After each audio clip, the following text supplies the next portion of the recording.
halısı.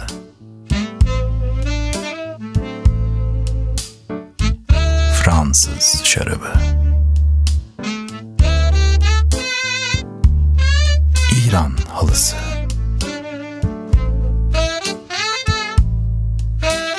İtalyan takımı.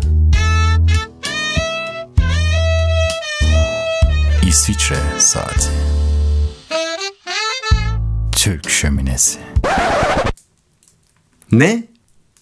Türk şöminesi mi? Evet, Türk şöminesi.